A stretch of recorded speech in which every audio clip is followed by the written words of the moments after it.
In 1961, Frank Drake, one of the pioneers of the search for extraterrestrial intelligence, came up with an equation known as the Drake equation, which is used to calculate the frequency of extraterrestrial civilizations.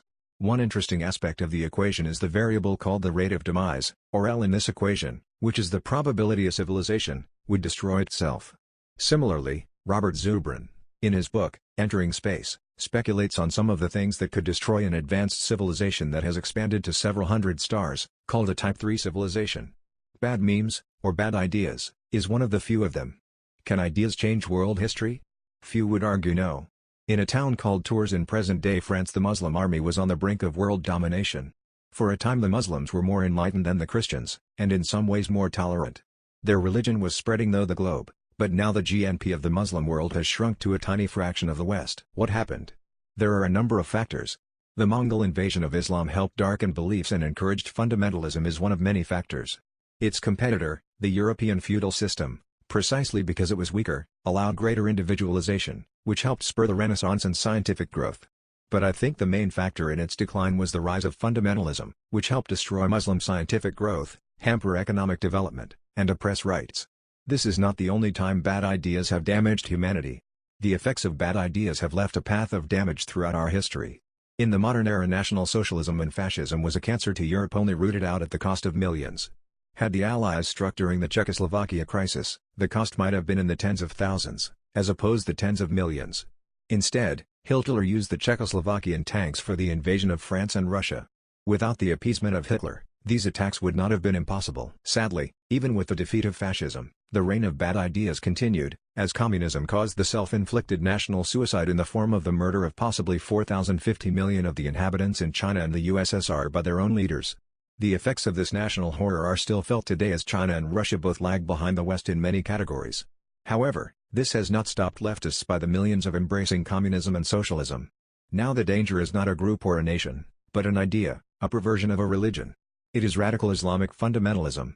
Like National Socialism and communism, fundamentalist Islam has sucked the lifeblood from the Islamic world. The wrong ideas have been more destructive than any other creation of man. To be fair, I agree with many of the clerics that much of the values of the West are decadent and immoral. However, the response is not to return to the Middle Ages.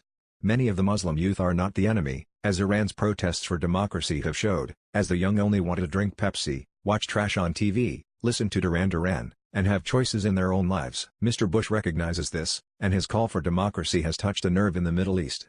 Note the protests for freedom in Lebanon, the changing of the election laws in Egypt, and the beginning of restricted elections in Saudi Arabia. Some credit for this must go to the catalyst of the Iraq and Afghan elections, and therefore, Mr. Bush. Those defeatists and appeasers that hate him need to ask themselves how many times democracies have declared war on each other. I also see democracy as a basic human right, and those on the left that claim to love freedom seem to care little that others do not enjoy the freedom that they take for granted. The possibilities here are incredible, but we need to understand this, and encourage it. Only America has the vision and will for such a job. It is time for the Muslim world to reclaim their proud history. The grip the mullahs have is not absolute, and is starting to crack. It must be broken. I do want to clarify that this is not an attack on religion in general. Our founding fathers were religious, and our nation, regardless of what the liberals will want you to believe, was founded as a Christian nation. Our beliefs and values are rooted in religion, and keep us strong. However, it is not a theocracy, and we respect the beliefs and religious views of others, as it should be. But nevertheless, we are in a war of ideas. This is not a war just against Al-Qaeda, but against fundamentalist militant Islam. We need to understand that the wrong ideas can be weapons of mass destruction. To fight it, we need to understand, as Reagan did, the incredible power in freedom. We need to ignore the protesters and the idealistic liberal beliefs of coexistence with the darkest strains of radical Islamic fundamentalism. This will only encourage its spread, as Chamberlain's appeasement spurred Hitler. But we were lucky. Hitler attacked before his war machine was ready. Imagine a Hitler with nuclear weapons.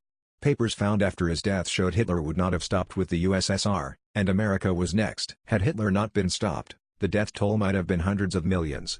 This is the danger of bad ideas. This is the limits of L. The liberal idea of moral relativism needs to be junked. History has shown us the dangers of bad ideas. We will ignore it at our own peril.